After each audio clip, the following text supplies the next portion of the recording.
बहुत सारे प्रसंग आते हैं, लेकिन लोगों की व्यस्तता के चलते, रुचि नहीं होने के कारण लोग बड़े बड़े ग्रंथ नहीं पढ़ पाते हैं।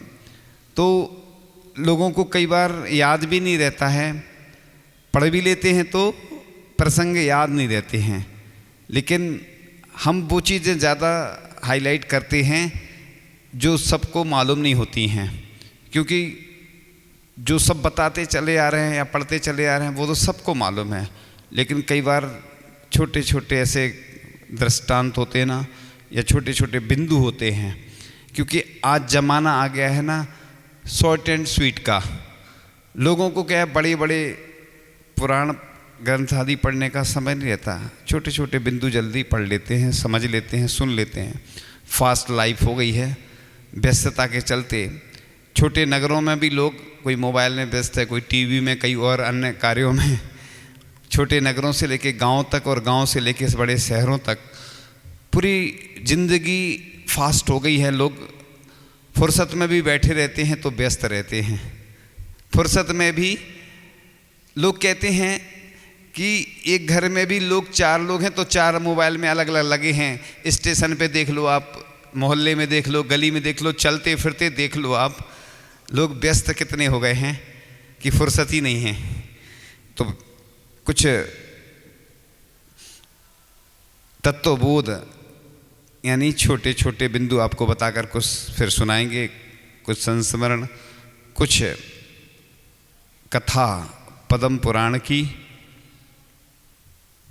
तो एक प्रसंग आया था ना कि गज कुमार जो मुनि है उनके सिर पर सिगड़ी रखी गई थी। ऐसी दूसरा बिंदु था कि 5 पांडव जो मुनियों को लोहे के गर्म आभूषण पहनाए गए थे। ये घटनाएं हैं, ऐतिहासिक घटनाएं हैं, पुराण ग्रंथों की घटनाएं हैं, छोटे छोटे बिंदु। इसी प्रकार से आपको मालूम ही है, वो तो अभी रक्षाबंधन पर कि विष्णु कुमार मुनि ने 700 मुनियों का उपसर्ग दूर किया था। आचार्य शमंत भद्र स्वामी को भस्मक व्याधि रोग हुआ था, उसकी कथा आप लोग सुन चुके होंगे। इसी प्रकार सुकुमाल मुनि को 3 दिन तक लोमड़ी खाती रही, महान उपसर्ग सहते रहता था, आत्म ध्यान पूर्वक देह त्याग कर सर्वा सिद्धि में देव हुए। इसी प्रकार से यशोधर मुनिराज, ये नाम भी याद करते जाना, यशोधर मुनिराज के गले में राजा श्रेणिक ने मरा हुआ सर्प डाला था। इसी प्रकार से आगे का बिंदु आता है नया कि चंद्रगुप्त मुनिराज को देवताओं ने मनुष्य का रूप बदलकर वन में आहार दिया था। ये प्रसंग छोटे छोटे हैं लेकिन याद रखने योग्य हैं। कई बार प्रश्न आते हैं ना जब, तो लोग पूछते इधर उधर, अब गिफ्ट तो तुम्हें मिलना है और प्रश्न दूसरों से पूछ रहे, लोग प्रतियोगिताएं होती ना तो पूछने आते हैं। तो बाहुबली स्वामी 1 वर्ष तक, वो आचार्य जी ने भी लिखा ना पंक्तियों में, 1 वर्ष तक, हाँ पंक्ति आचार्य जी ने हिंदी में पद्यानुवाद किया ना उसका, जो गोमटेश थुदी। बाहुबली स्वामी 1 वर्ष तक कायोत्सर्ग खड्गासन में खड़े रहे, अंत में केवल ज्ञान को प्राप्त हुए। अब तीर्थंकर आदिनाथ पंचकलणक होगा तो विधि नहीं मिलती ना, बार बार जाते हैं, एक ही दिन में करवाना है आहार तो लौट के आते फिर जाते। अब वैसा थोड़ी करेंगे, वो तो दिखाना है आहारचर्या पंचकलणक में। पंचकलणक तीर्थंकर आदिनाथ मुनि अवस्था में 6 माह पश्चात आहार के लिए उठे और फिर 7 मास 7 महीने तक 8 दिन तक 7 माह और 8 दिन तक उन्हें आहार विधि नहीं मिली। इसी प्रकार आगे के क्रम में सुकौशल मुनिराज को व्याघ्री ने भक्षण किया, जो पूर्व जन्म में उनकी माता थी। इसलिए तो कहते हैं ना अपन, क्षमा मांग लो सबसे, कोई पड़ोसी है, घर के हैं, क्योंकि मुनि बनने के बाद भी देखो किसी कसाय रहती है कि उपसर्ग किया, इसीलिए दीक्षा से पूर्व क्षमा मांगी जाती है। दीक्षा लेने से पूर्व में कि कोई रिश्तेदार हैं, परिवार के हैं, किसी से कुछ हो गया, हो ही जाता है। अब परिवार में रहते हैं, व्यापार करते हैं, रिश्तेदारी रहती है, पड़ोसी के रहते हैं, मित्र रहते हैं, होता रहता है। वो कहते हैं ना, जिस ज़्यादा मीठे में कीड़े लगते हैं, किसी से ज़्यादा अपनी घनिष्ठता रहती। कई कई बार बुराई भी ऐसी होती कि पहले तो इतना अच्छा लगता था वो व्यक्ति, चाहे कोई सहेली हो चाहे मित्र हो, वो पहले अच्छा लगता है, और फिर बाद में जब कुछ हो जाती ना तो फिर वो सामने दिखेगा और कैसा है, उद्रेक हो जाए। कई बार तो जिन जिन लोगों से विवाद होता ना, उनसे दूर ही रहना चाहिए। कई बार हमने देखा छोटे छोटे में मिलते हैं तो तुरंत भड़क जाती आग। तीली रहती ना, तीली माचिस की, उसका सिर नहीं होता है ना सिर, दिमाग नहीं, सिर तो होता है उसमें, दिमाग नहीं होता, मतलब दिमाग अपने अंदर होता है, अपने अंदर सिर है ना। इसको बोलते हैं मास्टर माइंड, यानी head of the department. Master बोलते हैं ना इसको, head of the department. Head माने सिर होता है। तो ऐसी तीली है, उसमें सिर तो है, दिमाग नहीं होता। अब थोड़ी सी रगड़ मिली तो बस आग लग जाती। इसीलिए जिनसे अपनी पटरी नहीं खाती हो या जिनसे अपने अच्छा नहीं, तो दूर रहना चाहिए। माध्यस्थ भावौ विपरीत व्यक्तौ, क्या लिखा है? माध्यस्थ रहो, मतलब उनके बारे में अच्छा तो सोचो लेकिन उनके पास नहीं जाओ। मतलब ना उनका बुरा नहीं सोचो, अच्छा सोचो। और माध्यस्थ का मतलब साइड में हो गए अपन। फ़ोन पे कई बार होता ना, कोई को फ़ोन लगाओ वो ब्लैक लिस्ट में डाल देता नंबर। ऐसे ही अपन उसको ज़्यादा कुछ नहीं करो, उठाओ नहीं फ़ोन, बस हो गया। ऐसे ही उसके बारे में अगर अपन बुरा सोचेंगे ना तो भी गड़बड़ है। माध्यस्थ लिखा है, सत्सामयिक पाठ पढ़ा था ना, उसमें आया होगा माध्यस्थ भावौ विपरीत वृत्तौ। तो विपरीत वृत्ति वाले हैं जो, उनसे अपन माध्यस्थ रहो। दुनिया में अगर सर्वश्रेष्ठ कुछ है तो जैन धर्म में इतने अच्छे अच्छे तरीके बताए गए हैं मैनेजमेंट के, लाइफ मैनेजमेंट के, कि मतलब कभी परेशान हो ही नहीं सकता व्यक्ति अगर वो सूत्र अपना ले। लेकिन चूंकि मानव स्वभाव ऐसा है कि वो एडजस्टमेंट होता ही नहीं है, क्या करें। अब कई लोग आते हैं, ग्रंथ दे दो पढ़ने के लिए। देखो कितने सारे ग्रंथ रहते, वो नहीं पढ़ते लोग, दे दो बस। क्या होता है, ले जाते हैं, रख देते। किसने दिया था? महाराज जी ने दिया था। महाराज जी से सब चाहिए ना, पेन चाहिए, पेंसिल चाहिए, डायरी चाहिए और पुस्तक चाहिए, और क्या चाहिए? आहार हो जाए महाराज जी के, बस महाराज जी से सब कुछ चाहिए। लेकिन जब महाराज जी ज्ञान दान देते हैं तो नज़ारत, समय नहीं है। वैसे बहुत सारे लोग बैठकर सुनते हैं, बताते हैं, लोग सुन रहे होंगे, बैठ के सुनते हैं आराम से, क्योंकि वो भी एक स्वाध्याय का अंग है, सुन लेते हैं लोग। लेकिन स्थिति ऐसी है कि पुस्तक ले जाते हैं लोग, कई लोग लेते नहीं हैं, कहते हम नहीं ले रहे हैं क्योंकि पढ़ने का हमारे पास समय नहीं है। नहीं, ये भी ठीक है एक तरह से कि भैया अभिनय तो नहीं करेंगे। इसलिए चर्चा चल रही थी कि भरत चक्रवर्ती ने भावों की विशुद्धि से एक मूर्त में केवल ज्ञान को प्राप्त किया, और अगले क्रम में अनंत वीर और बाहुबली दोनों तीर्थंकर आदिनाथ भगवान से पहले मोक्ष गए थे। तो अकल, हाँ, अब कुलभूषण और देशभूषण का उपसर्ग राम लक्ष्मण ने दूर किया था। अगले क्रम में जम्बू स्वामी विवाह के अगले दिन ही संसार शरीर भोगों की नश्वरता को जानकर दिगंबर मुनि। कई लोग बोलते ना, ऐसा तो हो ही सकता, नेमिनाथ भगवान की तो बारात जा रही थी और उन्हें बैराग हो गया, सब कुछ हो सकता है। एक कोई मुंबई में रहते थे, संभवतया सुना था कि पति पत्नी हैं दोनों, आजीवन ब्रह्मचर्य व्रत ले लिया था विवाह के बाद, और रहते हैं भाई बहन जैसे। ऐसे उदाहरण पूरे भारत में गिने चुने ही मिलेंगे आपको, ऐसे उदाहरण नहीं मिलते। तो ये बहुत कठिन होता है। अब विवाह के बाद और एक दिन बाद बैराग होकर दिगंबर मुनि हो गए।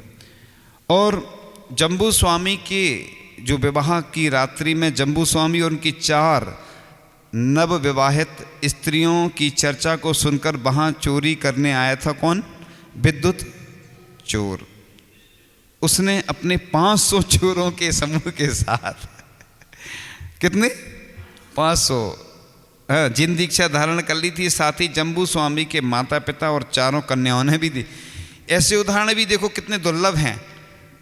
आज के चोर इतने खतरनाक हैं, है ना, वो ऐसा नहीं कर सकते, कर भी सकते बैराग आ जाए, लेकिन देखो पहले कैसा प्रभाव की, मतलब चोर भी बदल गया। जैन दर्शन इसलिए तो महान है, इसमें भगवान बनना सिखाया जाता है, यानी हर आत्मा में भगवान बनने की क्षमता है। कब किसके परिणाम जाग, इसलिए ऐसा नहीं सोचो ये बिगड़ा है। अब कई लोग रहते, अभी एक व्यक्ति ने बताया कि एक आर्यिका संघ ने कहीं पे चतुर्मास किया, प्रसिद्ध जगह, हम नाम नहीं लेना चाहते, कोई घटना रहती, किसी की व्यक्तिगत तो नहीं बताना। तो उपवास किए तो पूछा किसी, तो उन्होंने कहा एक बार जल लिया था, शाम को नारियल पानी लिया था। अब हो जाता गलती, नहीं जानते लोग। एक व्यक्ति हैं, उसे पूछा उपवास किया, हाँ चाय ली थी 3 बार।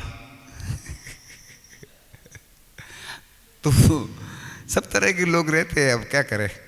एक व्यक्ति है किसी नगर में, तो तम्बाकू खाते हैं वो पर्यूषण में, कुएं के पानी से धोकर 16 की तम्बाकू, ऐसे भी लोग रहते ना, 16 की तम्बाकू खाते, वो सामान्य नहीं खाते, तम्बाकू सामान्य नहीं खाते, 16 की बना के खाते हैं।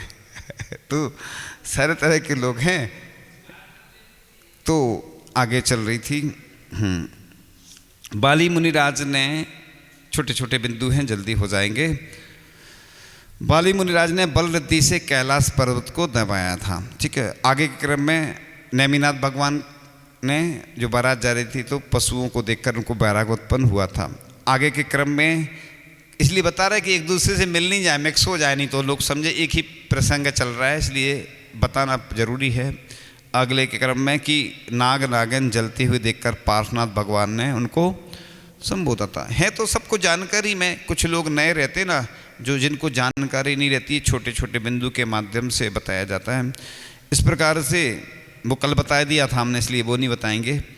कुलभूषण देशभूषण को अनजाने में अपनी बहन को विवाह की इच्छा से देखने से गलती का पता चलने पर संसार से वैराग उत्पन्न हो गया था, और दोनों तभी मुनि दीक्षा धारण करके वन की ओर गमन कर गए थे।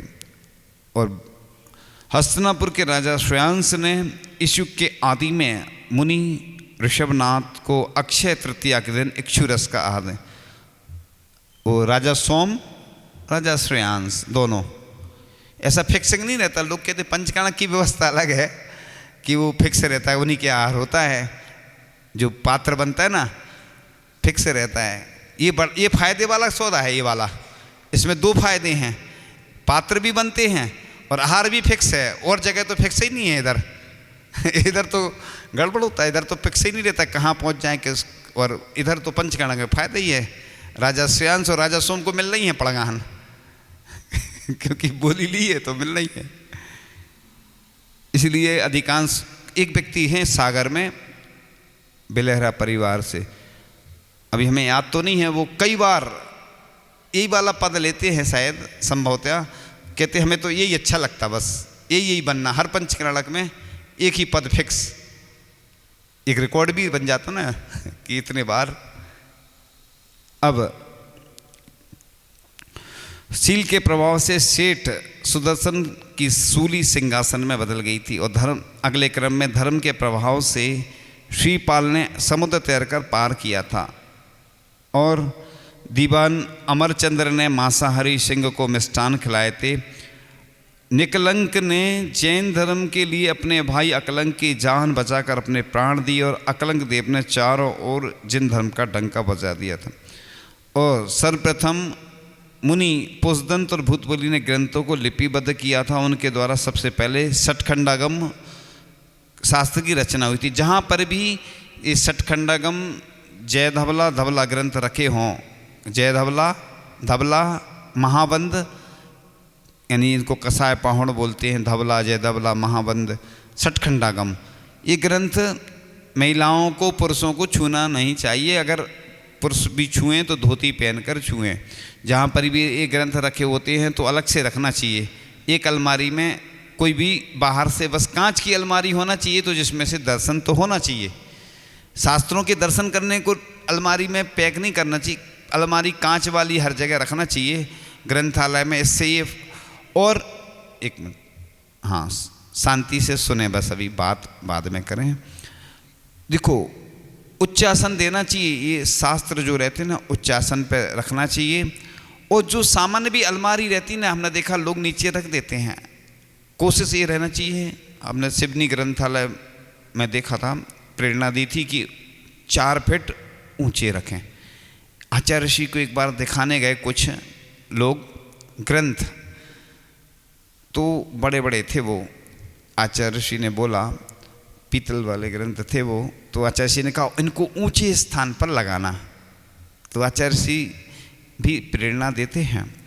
अब प्रतिदिन तो इसलिए नहीं बोलती आचार्य ऋषि कि कितना बोले, लेकिन अपन को ये ध्यान रखना चाहिए। कई लोग सबसे नीचे जैसे रखते हैं ना, बड़े बड़े शास्त्र तक रख देते, पत्रिकाएं आदि फिर भी ठीक है, या सामान्य जो कोई पुस्तक रहती वो रखना फिर भी ठीक है, लेकिन कोशिश भर उनको उच्च स्थान देना चाहिए। तो इस प्रकार से वज्रजंग राजा ने देवशास्त्र और गुरु के अतिरिक्त अन्य किसी को नमस्कार नहीं किया।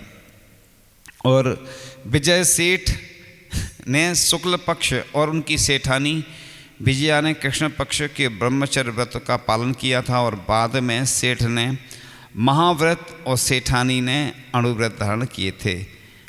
कुछ कुछ हम जो बता चुके हैं ना वो छोड़ते जा रहे हैं, क्योंकि वो बता चुके हैं तो वो फिर से। और डमोकार मंत्र पर अटूट श्रद्धा ने अंजन चूर को निरंजन बनाने का अवसर प्रदान किया था।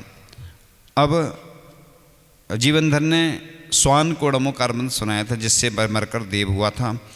पद्मदंत सेठ ने मरणासन बैल को डमोकार मंत्र सुनाया था, जिससे वह अगले भाव में राजकुमार हुआ। कुछ भाव पश्चात वे दोनों राम सुग्रीव बनकर मोक्ष चले गए थे। देखो, मित्रता काम में आती, ऐसी मित्रता होना चाहिए। इसलिए कोई से बोल दिया करो कि अगर हम भटक जाएं, कुछ हो जाए तो हमें संबोधन करने तो वहाँ जाना, ऐसा बोल दिया करो सब। और क्या, बोलने में अच्छा रहता है, क्या दिक्कत है? अच्छे काम के लिए तो अच्छी चीज़ें बोलने में कोई दिक्कत नहीं है। इसी प्रकार से डमोकार मंत्र की अभिनय से सुबोम चक्रवर्ती 7वें नरक गया था, और जिन भक्ति में लीनता से सेठ धनंजय जो है ना कवि, उसके पुत्र का जहर उतर गया था। और राजा बसु के हिंसात्मक वचन बोलने से सिंहासन धरती में धंस गया था, वह मरकर नरक गया था। उसका मित्र गुरु पर्वत भी नरक गया था। अब सती मैना सुंदरी ने सिद्ध चक्र का पाठ किया था। उसके पुण्योदय से उसके पति तथा 700 अन्य साथी कुष्ठियों का कुष्ठ रोग दूर हुआ था।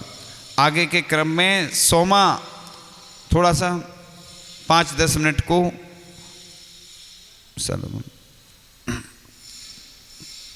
समझ नहीं पा रहा, इशारा नहीं समझो। सोमा सती के धर्म के प्रभाव से सर्प भी मणि का हार बन गया था, और पूजन के प्रभाव से मेंढक क्या बना था, मरकर देवगति में वो भगवान महावीर के समोसरण में जा रहा था ना मेंढक, राजा श्रेणिक के हाथी के नीचे आ गया था। कुछ कुछ तो हमें याद है पूरे, कुछ कुछ याद नहीं रहते। कई बार कोई पूछता है तो याद नहीं आते। ये तो याद है, हमने पहले आराधना कथा कोश, अब वैसे भी हम सुनते रहते ना, तो आते रहते प्रसंग आते रहते, तो जो जो ज़्यादा आते वो याद रहते हैं। कई लोग सोचते हैं कि वही वही रिपीट क्यों होता, विषय ग्रंथों में देखा होगा अधिकांश इसलिए होता कि वही वही फिर बार बार पढ़ने से याद है। जो पाठशाला पढ़ाती ना शिक्षिकाएँ या शिक्षक, उनको क्या होता, रोज़ पढ़ाएंगे बच्चों को तो याद हो जाता है। अभी शोध हुए हैं कई कि लिखने से बहुत जल्दी याद होता है। आजकल क्या है, जब से मोबाइल आ गया तो लिखना ही बंद हो गया लोगों का, इसलिए लिखना अच्छा रहता है। आगे के क्रम में विदेश क्षेत्र में तीर्थंकरों के 2, 3 या 5 कल्याणक होते हैं। भरत ऐरावत क्षेत्र में तीर्थंकरों के 5 ही कल्याणक होते हैं। 2.5 द्वीप में एक समय में अधिक से अधिक 170 तीर्थंकर हो सकते हैं, जो अजितनाथ भगवान के समय में हुए थे। अब अगले क्रम में अब आगे फिर चर्चा करेंगे। आफ्टर द ब्रेक, छोटा सा ब्रेक लेते हैं, फिर चर्चा होगी। आचार्य ऋषि का एक बहुत अच्छा संस्मरण है। आरिका संघ बिहार, आरिका संघ का बिहार चल रहा था, गोधरा कांड हुआ होगा, गुजरात की बात है। और ये है ना प्रभावनामती थी समाधिस्थ, और भावनामती माता जी और भी संघ थे उसके। और जहाँ वह गमन कर रही थी वहीं थोड़ी दूर पर 2000 कुछ व्यक्ति थे जो किसी विशेष जाति के, उनका पड़ाव था। चारों ओर हिंसा का तांडव हो रहा था। और कोई किसी को पहचान नहीं रहता। ऐसे में आरिका संघ के पास BSF बटालियन की पुलिस आई और बोली कि माताजी आप यात्रा में हैं, हम आपकी सुरक्षा के लिए आए हैं। तब आरिका ने कहा उनसे, आज तक आत्मा की सुरक्षा कौन कर सकता है? हमारी सुरक्षा तो ठीक है, अपनी आत्मा की सुरक्षा सबको करना चाहिए। तब आरिका के मुख से कहे सारभूत वाक्यों को सुनकर पुलिसकर्मी दंग रह गए और उन्होंने कहा, लगता है तुम इस युग के युग पुरुष राष्ट्रीय संत आचार्य श्री विद्यासागर जी महाराज की शिष्या हो, जिन्हें लोग ईश्वर की उपमा देते हैं। उन्हें हम लोगों ने देखा तो नहीं, मगर उनके बारे में बहुत कुछ सुना है। ना जाने हम लोगों को उन्हें कब देखने का मौका मिले। वो तो अजैन थे, पुलिस वाले हैं ना, वो जानते तो है नहीं, सुना है बस उन। अब तो वैसे भी टीवी चैनल मोबाइल के माध्यम से बहुत सारी चीज़ें वायरल होती रहती जाती रहती, तो सुविधाएं हैं। पहले तो ये सब थी नहीं। इसलिए यदि आपके पास उनका कोई चित्र हो, चित्र माने फोटो हो, तो हमें प्रदान करें। हम लोग उनके दर्शन करना चाहते हैं। उनकी भावना को देखते हुए आरिका ने पुस्तक में से उन्हें आचार्य श्री का छोटा सा फोटो प्रदान कर दिया। उन्हें जिन्हें पाकर सभी सुरक्षा के लिए आए पुलिस कर्मियों ने आदर से चित्र को अपने पास रख लिया एवं कहा कि हमें भगवान मिल गए हैं, और जिन्हें हम पूजा कक्ष में रखेंगे उन्हें ऐसा लगा कि अब हम सुखी हो जाएंगे। देखो, अब जैन तो हो सकता नहीं माने, लेकिन वो जैनेतर होकर आचार्य श्री का ऐसा चुंबकीय व्यक्तित्व है कि देखो कैसे कैसे। ये हमने भी जब सुना तो हमारे भी रोंगटे खड़े हो गए। हमने पढ़ा होगा पहले कभी, लेकिन अभी जब फिर से निकला हमारे खजाने में से, इसलिए लोग कहते होंगे कि इतनी सारी पुस्तक रखे रहते हैं ना। हमें शौक़ है, हमें जाने कुछ ना कुछ नया मिलता रहता है। हमारा खजाना सब आपका ही है, कोई भी ले सकता है, सब आपका ही है, लेकिन आप उपयोग करें उसका तो दे सकते हैं हम, है ना। हमारी पूरी संपत्ति है जितनी, सब आपकी है। आप नहीं दे सकते हमें ऐसी संपत्ति, हम दे देते हैं सबको। तो इस प्रकार से आज का यह विशेष संस्मरण पूर्ण होता है। एक बहुत अच्छी कथा है जो पहली बार आपको सुनाते हैं। राम सिया संग लक्ष्मण की हम गाथा गाते हैं, दंडक वन में आहार दान की कथा सुनाते हैं, हम कथा सुनाते हैं। ये शील गुणों की खान रघुकुल बंसी श्री राम, ये शील गुणों की खान रघुकुल बंसी श्री राम। संगपति संग मंत्री ने ऐसा षड्यंत्र रचा, छदम वेश धारण करके जिन लंग को दोष दिया। दिल दहल जाए क्रोधित हो राजा ने यूं वचन कहे, घानी में पिलवा दो सबको जितने मुनिराज रहे। उन पंच शतक मुनिराजों पे उपसर्ग आया था, उस कठिन घड़ी में भी उनने धीरज न गवाया था, उस कठिन घड़ी में भी उनने धीरज न गवाया था। धीर वीर बनना हमको सो गाथा गाते हैं, हम गाथा गाते हैं। सिद्धि पद्म पुराण की महिमा अनुपम शीस नवाते हैं, हम शीस नवाते हैं। ये शील गुणों की खान रघुकुल बंसी श्री राम, ये शील गुणों की खान रघुकुल बंसी श्री राम। ज्यों ही नगरी की ओर आते मुनिवर दिखे, राही बोले मत जाओ यहाँ नहीं प्राण रहे। रीते सुन दुखी हुए मुनि मुख से अग्निपुंज निकला था, उस हरी भरी नगरी को जिसने वन में बदला था। है चौथे काल की घटना साची यहाँ सुनाते हैं, हम तुम्हें सुनाते हैं। दंडक वन में आहार दान की गाथा गाते हैं, हम कथा सुनाते हैं। ये शील गुणों की खान रघुकुल बंसी श्री राम, वे शील गुणों की खान रघुकुल बंसी श्री राम। राम सिया ने भक्ति से मुनिदय को पढ़ गाया, दंडक वन के राजा पक्षी को याद पुनः आया। आँखों से अश्रुधार वही गलती का बोध हुआ, गंधोदक में जाल पिटा वह आत्म का शोध हुआ। पाप कालिमा दुली गीत की स्वर्णिम देह हुई, हे धन्य दाता धन्य पात्र से गूंजी सारी मही। आहार दान की महिमा का गुणगान गाते हैं, श्री पद्म पुराण की महिमा अनुपम शीस नवाते हैं। हम गाथा गाते हैं ये शील गुणों की खान रघुकुल बंसी श्री राम, ये शील गुणों की खान रघुकुल बंसी श्री राम। श्रावक के बतले पक्षी ने जीवन को धन्य किया, निःसल व्रतों का पालन हो हमरा भी बोल जिया। आशीष मिले गुरुवर तुमरा चरणों में आए हैं हो, क्षमा धैर्य जीवन में मंगल भावे लाए हैं। शुभ घड़ी प्राप्त हो हमको मुनिवर तुम्हें बुलाते हैं, दंडक वन में आहार दान की कथा सुनाते हैं, हम कथा सुनाते हैं। ये शील गुणों की खान रघुकुल बंसी श्री राम, ये शील गुणों की खान रघुकुल बंसी श्री राम।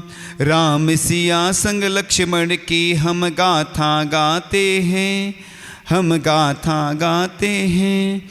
दंडक वन में आहार दान की कथा सुनाते हैं, हम कथा सुनाते हैं। इस प्रकार से यह प्रसंग पूर्ण होता है और मेरे सवाल